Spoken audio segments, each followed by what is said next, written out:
Good morning, student. Today we are learning about chapter 6 of mathematics, line and angle. Firstly, हमें पता होना चाहिए कि लाइन एंड एंगल क्या होते हैं. चलिए आज हम इन सभी का इंट्रोडक्शन करेंगे कि कितनी प्रकार की लाइनें होती है, how many type of angles like this. आज हम इनका इंट्रोडक्शन करेंगे. लाइन एंड एंगल का introduction. Firstly we read from the NCERT text book. When we introduction with a proper and easy way. In chapter 5, in previous chapter 5, you have studied the minimum 2 point and required to draw a line. ये chapter 5 में भी करवाया गया है और chapter class 5 में भी. सभी को पता है एक लाइन को बनाने में हमें 2 पॉइंट से ज़्यादा पॉइंट नहीं लगते, एक एंडिंग पॉइंट और एक स्टार्टिंग पॉइंट. अंडरस्टैंड. इसमें ज़्यादा आपको कुछ समझाया नहीं गया है. इस चैप्टर से रिलेटेड कुछ इन्फॉर्मेशन दी गई है जो हम आगे करेंगे. फिर चलिए शुरू करते हैं हम अपने इस चैप्टर के मेन इंट्रोडक्शन पे, जिसमें हम देखेंगे how many type of line, how many type of angle and other things. Page सभी को सही से दिखाई दे रहा है. चलिए शुरू करते हैं. Introduction of chapter 6 line and angles. First line हमारे पास होती है लाइन सेगमेंट, जो एक सिंपल लाइन होती है और इसको अ लाइन दैट हैज़ 2 पॉइंट, जिसके 2 एंडिंग एंड पॉइंट होते हैं, जिसको हम स्टार्टिंग पॉइंट और एंडिंग पॉइंट भी कह सकते हैं, या आप इसको 2 एंड पॉइंट्स भी कह सकते हो. Is called line segment. Okay.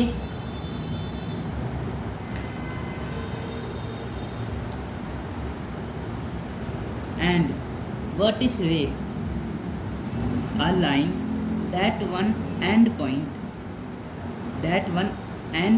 and the other end of the line extending up to infinity is called ray. रे किसको कहते हैं? जिसका एक स्टार्टिंग पॉइंट होता है पर उसका कोई एंडिंग पॉइंट नहीं होता. अभी हमने ऊपर पढ़ा कि हम उसको दोनों पॉइंट को एंड पॉइंट कह सकते हैं, तो यहाँ पे हमने एंड पॉइंट लिखा है.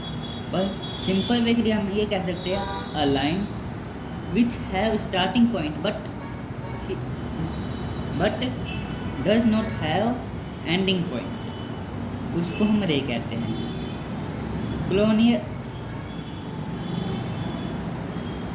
colonial point. When 3 or more points lie on a same line, there are said to be colonial.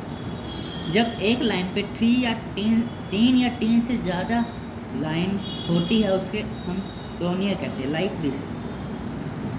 मैं इस पर बना नहीं सकता क्योंकि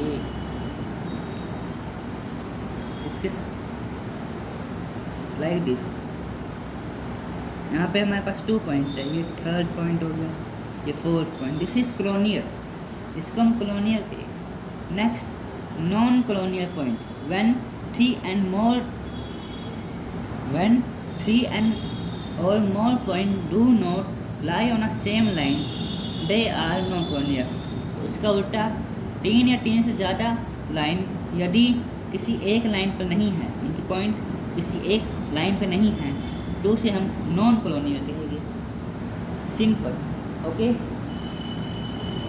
अक्यूट एंगल, एंगल. अभी हम एंगल पे. A angle is formed by 2 रे. जो एक एंगल है वो 2 रेज से meeting of a common point called a vertex. Okay. And the ray forming the angle are called arm of the angle.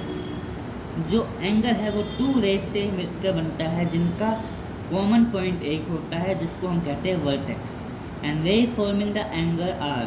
जो रे एंगल को फॉर्म करती है हम उसको क्या कहते हैं, arm of the angle, mean कि एंगल की दो आर्म्स है, रे 1 एंड रे 2।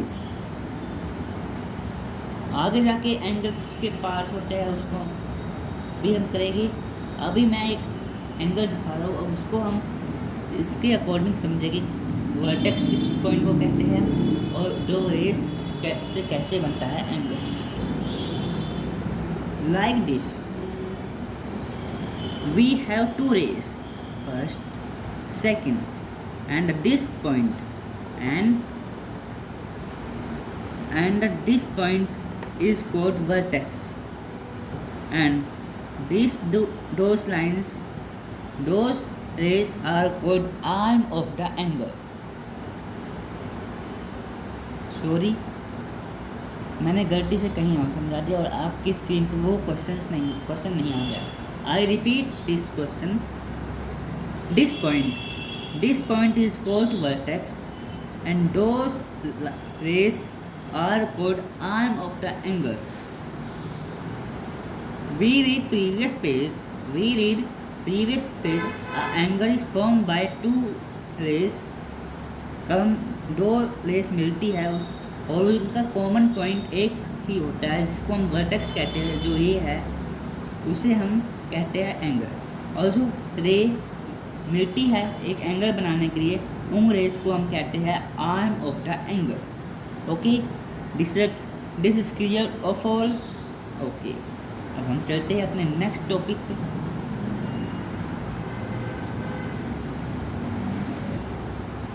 We read the this time we are reading about the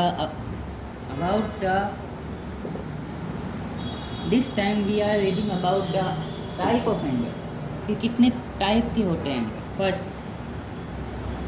acute angle, an angle that measure between the 0 to 90 degree is called acute। जो angle 0 to 90 degree के बीच में होते हैं, like 45 degree angle, 35 degree, 20 degree, 90 degree, जो 90 degree का होता है उसे हम एक्यूट में ऐड नहीं करते। ओके, 89 डिग्री वो एक्यूट में हो जाएगा। जो 0 से लेकर 90 से कम के एंगल होते हैं उन्हें हम एक्यूट एंगल कहते हैं। And the second, obtuse angle, an angle that measure between the 90 to 180 is called obtuse angle. जो एंगल 90 से ज़्यादा और 180 से कम होते हैं उन्हें हम ऑब्ट्यूस एंगल कहते हैं।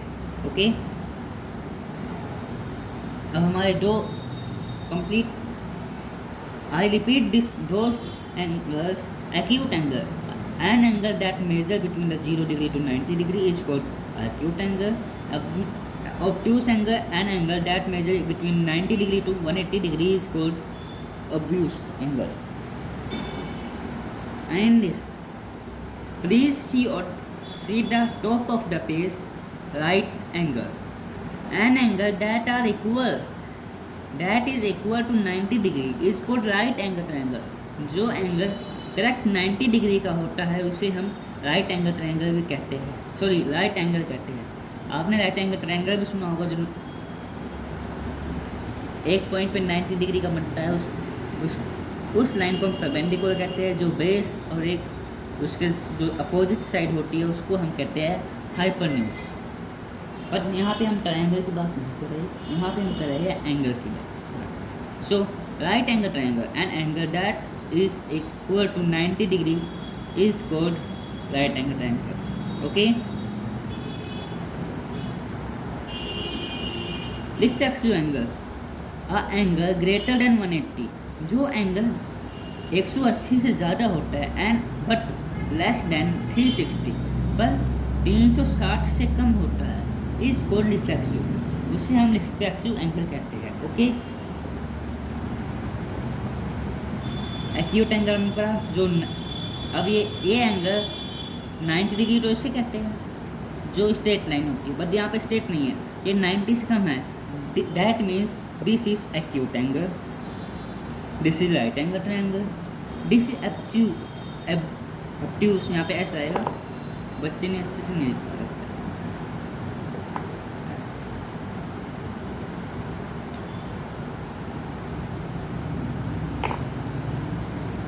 एंड जो एंगल 90 से कम और 80 से ज़्यादा होता है उसे हम ऑब्ट्यूज एंगल कहते हैं। रिफ्लेक्स एंगल, जो एंगल 180 से ज़्यादा और 360 से कम होता है उसे हम रिफ्लेक्सिव एंगल कहते हैं। अब दो एंगल बचे जो हम इस इंट्रोडक्शन में मैंने नहीं दिखाया, बट मैं आपको यह दोनों समझाना चाहूँगा, तो ये फिर समझने के लिए तैयार हो जाइए। Let's see the both triangle, both angle.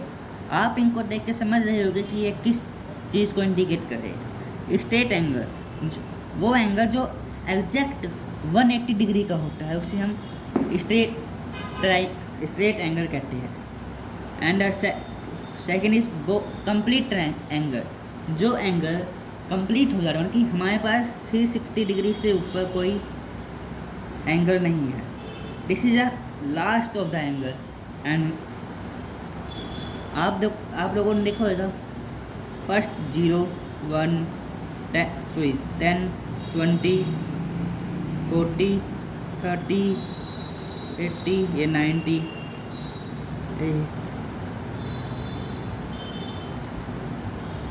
ऐसे करके हर एक एंगल बनते हैं। जो एंगल ये है ये 360 का एग्जैक्ट 360 का होता है और इसको हम कहते हैं कंप्लीट एंगल।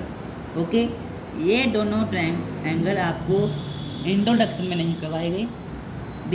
मैं इसको अपने आप से बता रहा हूँ क्योंकि इनका यूज़ हमारे 6th चैप्टर में नहीं है, बट ये हमें यूज़ कभी ना कभी तो आएगी ना, इसलिए हमें इनके बारे में पता होना चाहिए कि ये दोनों एंगल्स भी होते हैं। Okay, complementary triangle. So it complementary angle when sum of two angle is equal to 90, जब दो एंगल का सम हमारे पास 90 डिग्री आता है उसे कंप्लीमेंट्री, लाइक 60 + 30 90, वो ये भी सेम है। सॉरी, मैं केवल एक ही एग्जांपल करवा सकता हूँ अभी, दिस इज से दोनों एग्जांपल हम सेम ही ले लिए गलती से, नीचे भी वही सेम एग्जांपल ले लिए। I am sorry for this. And supplementary angle when the sum of two angle, जब हम दो एंगल का सम करते हैं उसका आंसर 180 आ रहा है तो उसे हम सप्लीमेंट्री एंगल कहते हैं। Okay, and both are clear and this page of और clear reflexive angle and reflexive angle, और साथ में उनके डायग्राम की एक्यूट एंगल, क्योंकि डायग्राम क्या, इसमें कोई डायग्राम तो है नहीं। 90 डिग्री एग्जैक्ट 90 का होता है, एब्यूज एंगल 90 से कम 180 से, सॉरी 90 से ज़्यादा 180 से कम, एक्यूट 0 से ऊपर और 90 से कम, रिफ्लेक्सिव 180 से ज़्यादा और 360 से कम। अब हम चलते हैं आगे की तरफ। Intersecting and non intersected line. Intersecting मतलब कि एक लाइन दूसरी लाइन को क्रॉस कर रही है, लाइक दिस। यहाँ पे एक लाइन जा रही है, दूसरी लाइन इसी लाइन को क्रॉस कर रही है, this is a intersecting. When two line intersect each other at a common point, कब कोई दो लाइन आपस में इंटरसेक्ट होती है एक कॉमन पॉइंट से, that they are said to be intersecting line, उसे हम इंटरसेक्टिंग लाइन कहते हैं। Okay, and non intersecting line किसे कहते हैं? Non intersecting line that are parallel line that do not intersect each other at a common. जब दो parallel line साथ साथ चलती है, वो इंटरसेक्ट जो कभी इंटरसेक्ट कर ही नहीं सकती, उनको हम कहते हैं non intersecting line. Okay, adjacent angle, क्या होता है adjacent angle? Two angle with a common vertex, दो एंगल, क्योंकि यहाँ पे हमारे पास दो एंगल है ए एंड बी, एक ही कॉमन वर्टेक्स पे बनते हैं, एंड अ कॉमन आर्म, और दोनों की एक कॉमन आर्म जरूर होगी। देखिए ए और बी की कॉमन आर्म क्या है? This is a common arm of A and B. यदि ये बीच में ना हो तो यह एक एंगल बनेगा, प्रॉपर एक एंगल, जिसकी वजह से दो एंगल बन रही है। Okay, common arm, and there no common arm और डिफरेंट, और उस के अलावा और कोई कॉमन आर्म नहीं होगी। डिफरेंस साइड लाइक इसके जो कॉमन इसके डिफरेंस साइड आर्म होनी चाहिए। कि आर्म नहीं है तो इधर नहीं है तो ये एक एंगल बन जाएगा, इधर नहीं है तो ये एक एंगल, दोनों साइड आर्म होनी चाहिए ऑफ कॉमन आर्म। बता रखते हैं कॉमन आर्म के डिफरेंट साइड आर्म उनके एक आर्म होनी चाहिए, एक इधर एक इधर। This is adjacent angle. Okay, अब हम चलते हैं अपनी linear pair of angle. When two adjacent angle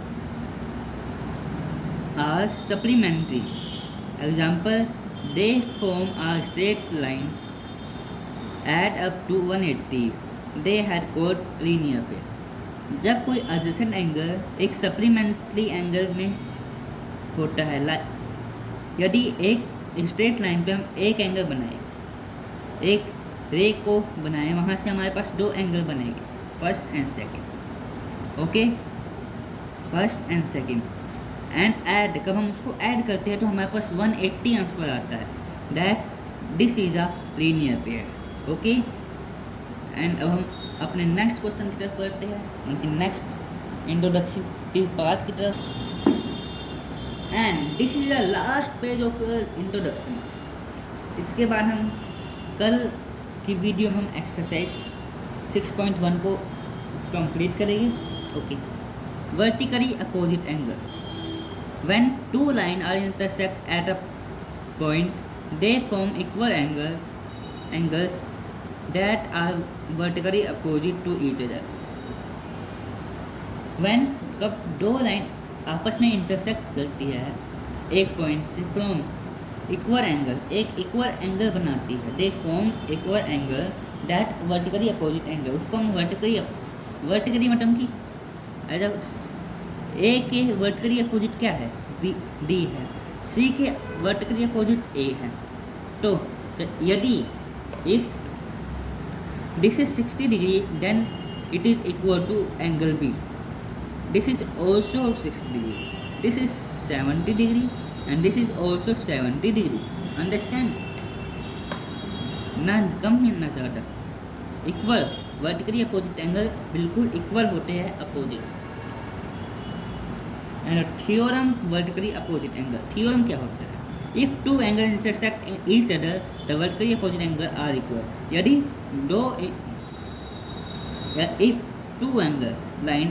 दो लाइन इंटरसेक्ट करी है एक दूसरे को, तब वर्टिकली अपोजिट एंगल जो होता है वो इक्वल होता है। Parallel line with a transversal, जो पैरेलल लाइन है वो एक ट्रांसवर्सल के साथ है।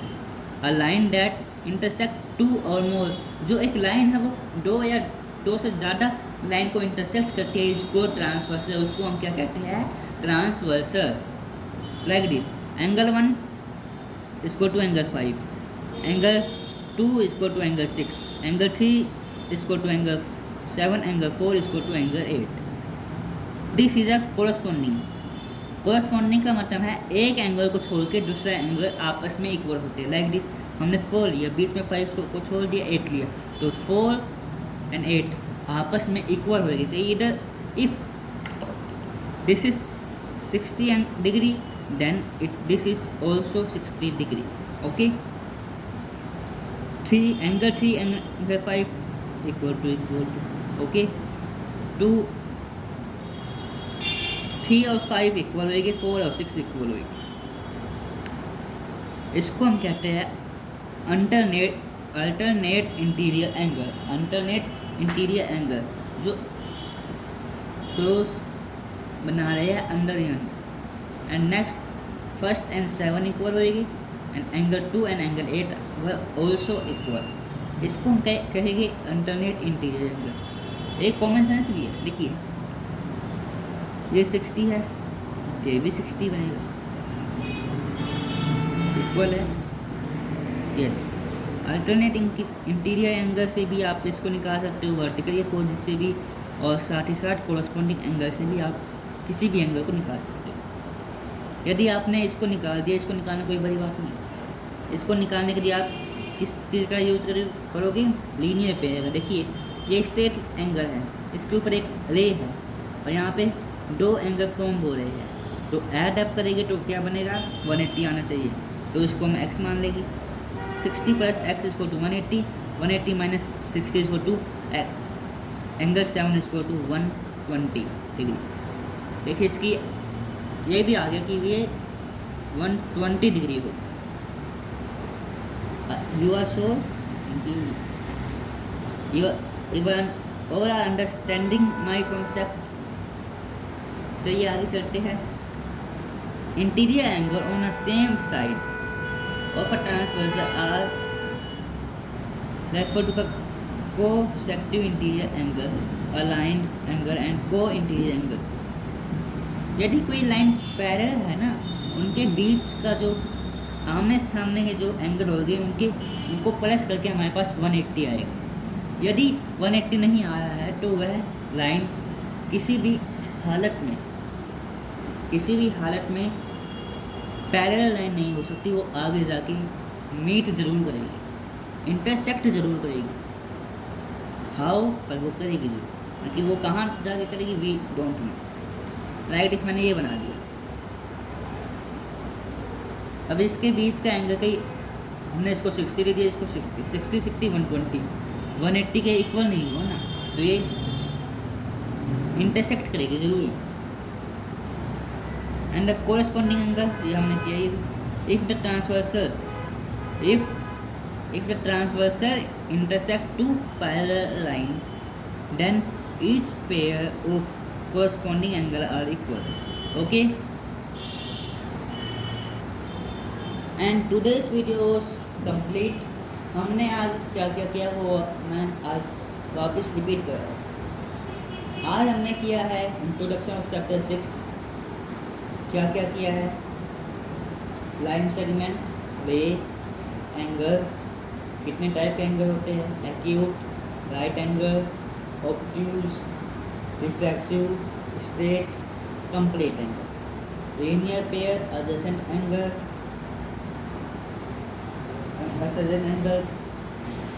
Corresponding angle,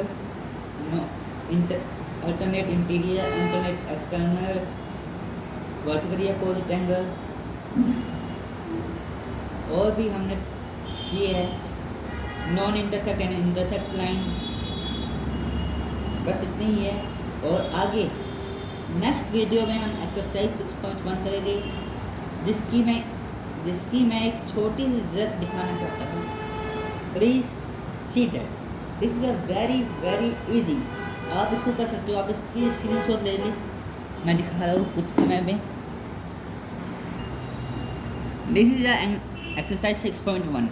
okay, first question, please screenshot ले लें। किसके पास से बुक नहीं है वो इस बुक स्क्रीनशॉट से करेगा। ये एक चीज़ है जिसके एक्सरसाइज जो हमारी प्रैक्टिस के लिए बनाई जाती है। कि आपको मैथ समझ में आया तो आपको प्रैक्टिस करनी ज़रूरी है, क्योंकि मैथ को बोलना बहुत आसान है, पर उसको समझना और उसको बार बार करके देखना और उसमें एक ऐसी उपाधि पाना बहुत मुश्किल है। लाइक रामानुजन, जो हमारे ही देश के, हमारे ही इंडिया के मैथमेटिशियन हैं, आर्यभट्ट, जिन्होंने जीरो का आविष्कार किया, उनको भी ये उपाधि पाने में बहुत मेहनत करनी पड़ी। आप इतनी तो उपाधि पाए कि आप अपनी क्लास में मैथ के टॉपर बन जाए, क्योंकि math this is not a fear. ये आजकल बच्चों का फियर बन जाए कि मैथ बहुत मुश्किल है, इसको हम कैसे करेंगे। मैथ प्रैक्टिस से होगा, प्रैक्टिस नहीं करोगे तो मैथ आपको कभी आएगा नहीं। And second page of the ईवर exercise, इसमें आपको 4 क्वेश्चन कम्प्लीटली दिखाई दे रहे हैं मेरे पास। ओके, अब दिखाई दे रहे होंगे 4 क्वेश्चन शायद completely visible two of all. अब 2 क्वेश्चन और बचे हैं, मैं उसको दिखाने के बाद ये वीडियो को समापन करूँगा। And 2 question were remaining were opening and 2 इसमें से आपको कितने क्वेश्चन आप कर पाओ वो ठीक है। देखिए इनकी इमेज इनके सामने है, फर्स्ट क्वेश्चन की इमेज उसके सामने है, सेकंड की ये रही, थर्ड की ये रही, फोर्थ की ये रही, फिफ्थ की ये रही, सिक्स्थ में आपको इमेज भी बनानी है, क्योंकि इन्होंने क्या रखा है, प्लीज ड्रॉ आ इमेज। पहले हमें इमेज को ड्रॉ करना है, फिर उसको सोल्व करना है। Okay, sixth, first and second were very easy, and आपको फिफ्थ फोर्थ और थर्ड में, कि थर्ड टू फिफ्थ में आपको प्रूव करना है। आप कहीं आपसे नहीं होगा तो मैं करवा दूँगा, अगली वीडियो तो इसी के ऊपर है 6.1 के ऊपर। और साथ ही साथ जो एक्सरसाइज 1.3 में और 1.4 में जो हमने 2 क्वेश्चन छोड़े थे, वो भी अगली एक्सरसाइज के बीच के लास्ट तक मैं करवाऊँ। ओके, वो मैं बता देता हूँ कि उसमें करना क्या है, आप खुद कर सकते हो, तो आप बहुत अच्छी बात है। Look at this is exercise 1.2। हमने 6th क्वेश्चन को छोड़ा था, इसमें क्या बोल रखा है, look at the several example of rational number of the p by q and q is not equal to 0 when p and q are called integer were non common factor than 1 and having decimal टर्मिन, हमें decimal form चाहिए जो terminating हो। Understand, you can guess the property Q must satisfy. हम इसमें करेंगे 2m × 5। जो हमारा क्यू है वो 2 × 5 से जो बनता है 10 होना चाहिए। 2 की पावर और 5 की पावर को मल्टीप्लाई करने के बाद कि इसको इन दोनों को कम्प्लीटली डिवाइड करने के बाद जो हमारे पास आंसर आए वो होना चाहिए क्यों में, लाइक दिस 2/5। ये टर्मिनेटिंग है, प्रॉपर टर्मिनेटिंग 10/5 का प्रॉपर। ऐसे हमें 4 एग्जाम्पल देने हैं जिनके नीचे 2 या 5 आता हो और वो टर्मिनेटिंग होने चाहिए। Okay, this is a complete and third question of our exercise 1.4 वह मैं उसको अगली कल की वीडियो में बता दूंगा, क्योंकि इसको मैं बोल के समझाऊंगा तो आपको समझ नहीं आएगा। हाँ, एक चीज़ बता सकता हूँ, सी सर्कमफ्रेंस को डिनोट कर रही है यहाँ पे, एंड जो डी है डायमीटर। सर्कमफ्रेंस को हम लिख सकते हैं 2πr एंड इसको रेडियस मल्टीप्लाई 2। ओके, रेडियस से रेडियस कट जाएगा, 2 से 2 हमारे पास पाई कट बचेगा। ये कंप्लीट हो गया आपका आंसर। इसको मैं एक एक्सप्लेनेशन के साथ करवाऊंगा, ये मैंने शॉर्ट फॉर्म में आपको समझा दी। ओके, चलिए आज की वीडियो को यहीं पे विराम करते हैं, और हमारी नई वीडियो बहुत ही जल्द आएगी, बहुत ही मनोरंजक वे में, जैसे आज की वीडियो थी। क्योंकि लाइन एंड एंगल को करना बहुत आसान है, बहुत मज़ा भी आता है उसे करने में। This is my favourite concept of math, line and angle. Line खींचो सोल्व करो, लाइन खींचो सोल्व करो, व्हाट इज दिस, बहुत very very favourite. Okay, bye bye, and वापस मिलेंगे एक नई वीडियो के साथ।